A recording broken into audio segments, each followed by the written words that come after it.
So in this video, we're going to go over the subdivision surface modifier, just briefly, right? I'm going to demonstrate that with this mushroom. If I add a cube real quick, and I scale this cube down, I can go into the modifiers tab and add something called a subdivision surface modifier, right? Now what that's going to do is it's going to basically take this cube shape, right, which is the actual underlying mesh, and it's going to smooth that into a more circular form after subdividing. So you can see how there's like all these extra points here that don't actually exist in the main like shape, right? This is really useful if we want to have a small amount of geometry to work with, but then get the benefit of sort of automatic like modeling, right, where it sort of smooths it in and shrinks it down. And so you can kind of see how this would sort of naturally lend itself like to this mushroom, right? So all I'm going to do is just basically from here on out, I'm going to add loop cuts to shrink these down like this and start making this just sort of mushroom shaped, right?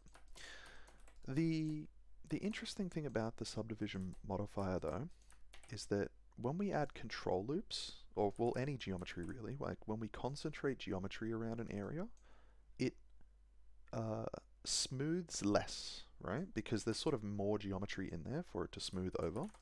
So I can either run a loop cut down here, or I could even move this loop down, the one above, and that would do the same thing. So that's how we're going to control on this organic surface where the harder edges are and control the overall shape, right? Over here as well, we can turn up the number of subdivisions here. So if I don't crank this too high, because it might crash your computer, right? But if I put that to say 3, and then right click the object and hit shade smooth, we now have like a really smooth object that's shaped like our mushroom reference, even though we're still basically working with this cube. So it does a lot of work for us, right?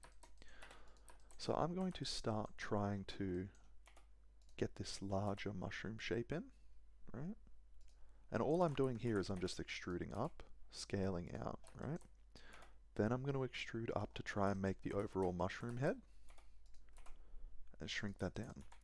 But what I've made, right, isn't the same as this mushroom head.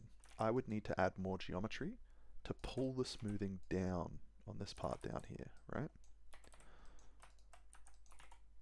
So I'll move that down there, and then I'll move that down there. And you can sort of see like we're getting a lot of stuff for free with this modifier, right? I'm going to try and add this little lip here. So I'm going to add a loop cut there, and then use my ring select, to grab that, like this set of polygons here.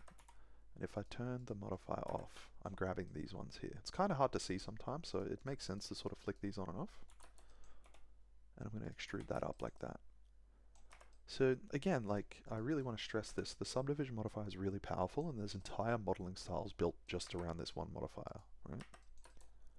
And by adding more and more control loops, I can make that edge as tight or smooth as I would like, right? So I'm going to tighten that edge up a bit, tighten this outside edge up a little bit, and I'm also going to tighten up this internal edge here, just by pushing that loop out to there.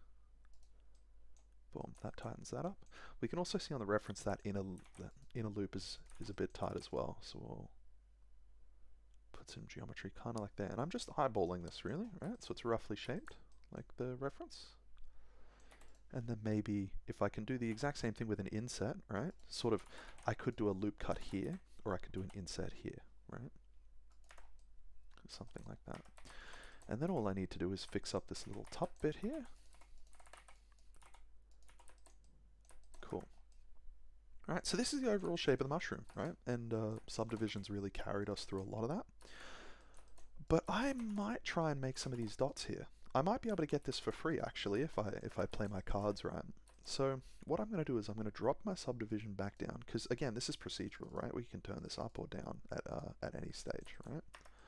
I'm going to subdivide this a little, right? And the reason I'm going to do that is once I apply this, I get all of this geometry now, right? It's gone and created, you know, the actual mesh that was being procedurally made before. But what this means now is that I can maybe grab, maybe by getting rid of some of these loops like this and getting these shapes to be more squared up, right? I can now grab random like sort of planes and turn these into like the little polka dots that we see on the reference, right? So if I inset that a little bit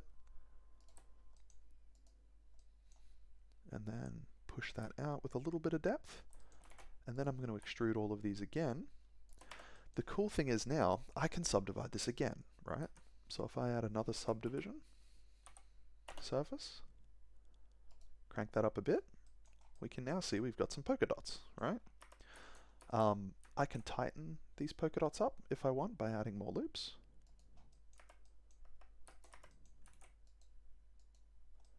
Something like that. But I mean, I think you kind of get the point here, right? Like I'm not going to necessarily go and do all of these, right? And it's not, you know, the greatest model in the world, but I hope it sort of demonstrates the point, right? That like you can use the subdivision model to sort of smooth things out automatically, automagically, right? Without actually having to like do all of that detail yourself.